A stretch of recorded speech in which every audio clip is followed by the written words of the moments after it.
सामान्य काळातील 18वा रविवार वर्ष पहिले. ख्रिस्ताठाई माझ्या प्रिय बंधूंनो आणि भगिनींनो, चर्चच्या जीर्णोद्धाराच्या कामासाठी गाव परिवारामध्ये मी निधी गोळा करण्यासाठी निधी समितीच्या सभासदांबरोबर गाव परिवारामध्ये फिरत असताना आलेला एक हृदयस्पर्शी अनुभव आजच्या प्रभुवचनाचा आशय आणि विषय लक्षात घेता मला आपणासमोर ठेवायचं आहे. त्या गाव परिवारामधील ते अत्यंत गरीब कुटुंब मोलमजुरी करून ती स्त्री आपली उपजीविका मिळवत असे. तिच्याकडून आम्ही कोणत्याही प्रकारच्या निधीची अपेक्षा केलीच नव्हती. त्या गाव परिवारातील एका व्यक्तीनं मला सांगितलं होतं, फादर, हे कुटुंब खूपच गरीब आहे, त्यांचे खाण्यापिण्याचे वांदे आहेत, हे घर आपण सोडून देऊ आणि पुढच्या घरामध्ये जाऊ. त्यावेळेला त्या व्यक्तीला मी सांगितलं, आपण निधीसाठी जायचं नाही, परंतु त्या कुटुंबाला आपण सदिच्छा भेट द्यायची, त्यांची विचारपूस करायची, त्या बाईला बरं वाटेल. कोणत्याही प्रकारच्या निधीची अपेक्षा न करता आम्ही त्या घरात गेलो. तब्येत कशी काय आहे हे विचारण्या अगोदरच त्या गरीब कष्टकरी बाईनं 500 रुपयाच्या 2 नोटा माझ्या हातात दिल्या. मी त्या बाईला म्हणालो, आम्ही केवळ आपली विचारपूस करण्यासाठी आपल्या घरी आलेलो आहोत, कोणत्याही प्रकारच्या निधीची आपणाकडून अपेक्षा नाही, परंतु 1000 रुपये देण्याची तिनं तयारी ठेवली होती. ती बाई मला म्हणाली, फादर, आपल्याकडे असलेलं त्यागी मनानं आपण दिलं तर परमेश्वर आपल्याला अनेक पटीनं त्याची परतफेड करीत असतो. ही माझी श्रद्धा आहे, हा माझा विश्वास आहे. त्यावेळेला पवित्र मंदिरामध्ये दान भंडाऱ्यामध्ये आपली संपूर्ण उपजीविका टाकणाऱ्या त्या विधवा बाईची मला आठवण झाली. कुवत नसताना, परिस्थिती साथ देत नसताना, बिकट परिस्थितीमध्ये त्या गरीब बाईनं आपल्या स्वतःच्या घशातील घास त्या दानाच्या रूपामध्ये दिलेला होता. अशा प्रकारचं सत्कृत्य करण्यासाठी प्रिय बंधू आणि भगिनींनो, फार मोठं मन असावं लागतं. परोपकारी आणि संवेदनशील हृदयालाच असं मोठ्या मनानं करणं जमतं. आजच्या मते लिखित शुभवर्तमानामध्ये मोठा लोकसमुदाय पाहून प्रभू येशूला त्यांचा कळवळा येतो. लोक भुकेनं कासावीस झालेले आहेत, हे प्रभू येशू ख्रिस्ताच्या नजरेमधून सुटत नाही. शुभवर्तमानामध्ये एका ठिकाणी प्रेषित प्रभू येशू ख्रिस्ताला सांगतात, लोकांना निरोप द्या, त्यांना जाऊ द्या. स्वतःसाठी त्यांनी अन्न विकत घेऊन ज्याच्या त्याच्या जेवणाचा प्रश्न ज्यांनी त्यांनी सोडवावा. त्यावर प्रतिक्रिया व्यक्त करताना प्रभू येशू ख्रिस्त आपल्या प्रेषितांना सांगतात, त्यांनी अन्न विकत घेऊन खाण्याची गरज नाही, तुम्हीच त्यांना खावयास द्या. कदाचित त्या जमावामध्ये अशा काही गरीब व्यक्ती असतील ज्यांची पैसे देऊन अन्न विकत घेण्याची कुवत नसेल. म्हणूनच प्रभू येशू ख्रिस्त आपल्या प्रेषितांना सांगतो, तुम्हीच त्यांना खायला द्या. त्यावर बोलताना प्रेषित म्हणतात, आमच्या जवळ केवळ 5 भाकरी आणि 2 मासे आहेत, आम्ही काय खायचं आणि एवढ्या मोठ्या लोकसमुदायाला काय पुरवायचं? आपला प्रश्न आपण मिटवलेला आहे, त्यांना जाऊ द्या आणि त्यांचा प्रश्न त्यांना सोडू द्या. प्रेषित केवळ स्वतःचाच विचार करीत होते. त्या भल्या मोठ्या लोकसमुदायातील कित्येक गरीब असतील, कोण जेवतील, कोण उपाशी राहतील, हा त्यांचा काही कन्सर्न नव्हता, त्याविषयी त्यांना काही देणं घेणं नव्हतं.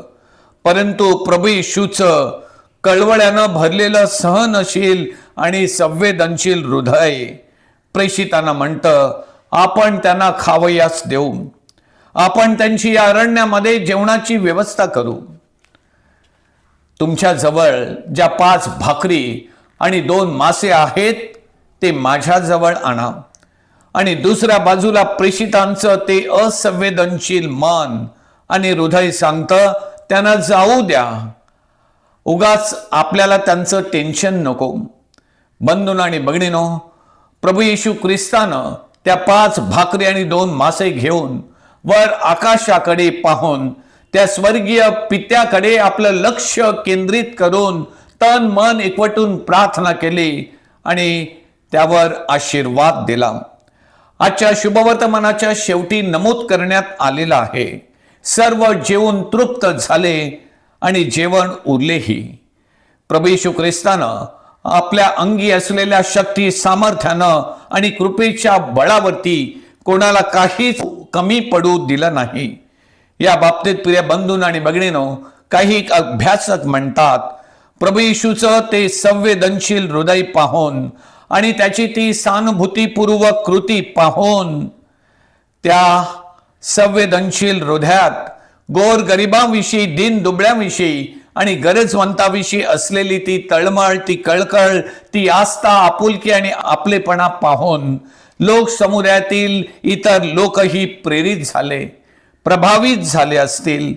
त्यांची ती असंवेदनशील मने आणि हृदये प्रभू येशू ख्रिस्ताच्या बोलण्यानं आणि कृतीनं संवेदनशील बनली असतील. त्यांचं मनपरिवर्तन झालं असेल.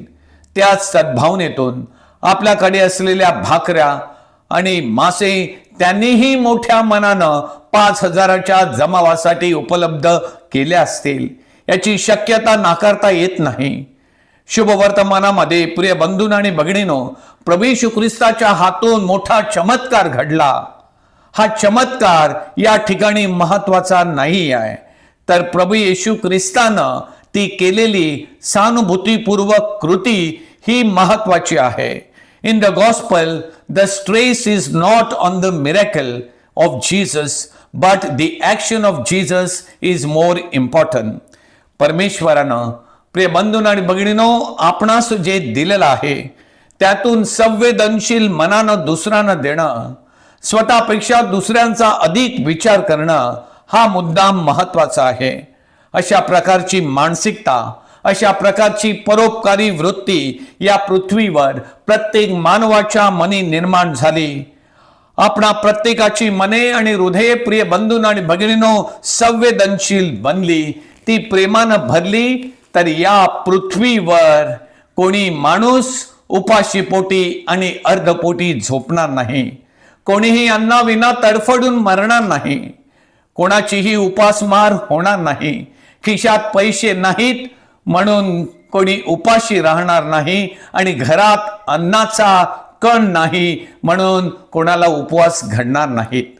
प्रिय बंधूंनो आणि भगिनीनो, जीवनाच्या प्रत्येक प्रसंगी, प्रत्येक क्षणी प्रभू परमेश्वर नेहमी आपल्या सोबत असतो. आपल्या प्रत्येकावरती त्याचं लक्ष असतं. जीवनात येणाऱ्या दुःखानं, जीवनात येणाऱ्या क्लेशानं, जीवनात येणाऱ्या वेदनेनं, आपत्तीनं, उपासमारीनं, संकटानं आणि छळवणुकीनं आपण कधीच हताश आणि निराश होऊ नये, तर विश्वासानं आपण प्रभूकडे पाहावं.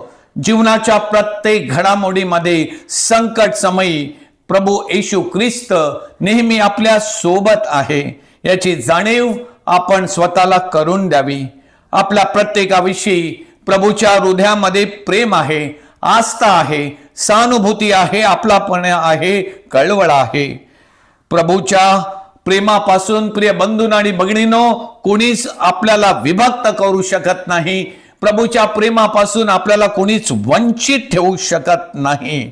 बंधूंनो आणि भगिनीनो, परमेश्वराचं आपल्यावरती असलेलं प्रेम, ती परमेश्वराची कृपा ही सर्व श्रद्धावंतांसाठी मोफत आहे, विनामूल्य आहे. त्यासाठी कोणाला पैसे भरावे लागत नाही. बंधूंनो आणि भगिनीनो, असं ही आजची वाचनं आपणास सांगतात. पृथ्वीवरील आपल्या जीवनाचा हा प्रवास करीत असताना एक ख्रिस्ती श्रद्धावंत म्हणून आपण पूर्णपणे प्रभू येशू ख्रिस्तावरती विश्वास ठेवला. प्रभू येशू ख्रिस्ताचा आपण प्रामाणिकपणे शोध घेतला. एकदा का ख्रिस्त आपल्याला सापडला तर याही गोष्टींच्या मागे आपण जास्त लागणार नाहीत आणि ज्यांनी तृप्ती होत नाही त्यासाठी विनाकारण आपण श्रम करणार नाहीत. सार्वकालिक जीवनासाठी आवश्यक असलेलं अन्न ज्याच्याकडे आहे त्या प्रभूकडे आपण कधी पाठ फिरवणार नाही. आणि प्रभू येशूनं संवेदनशील मनानं, परोपकारी वृत्तीनं गोरगरिबांसाठी, गरजवंतांसाठी कळवळ्यापोटी सहानुभूतीपूर्वक केलेली सत्कृत्ये, सत्कर्मे करण्यास आपण कधीच कमी पडणार नाही. बंधून आणि भगिनींनो, आज जे माझं आहे उद्या ते दुसऱ्यांचं होणार आहे. ज्यांना परमेश्वरानं जास्त दिलेलं आहे त्यांच्याकडून जास्त सेवा कार्य अपेक्षित आहे. त्यासाठी फक्त मन संवेदनशील असावं लागेल आणि परोपकारी मनोवृत्ती धारण करावी लागेल. आमीन.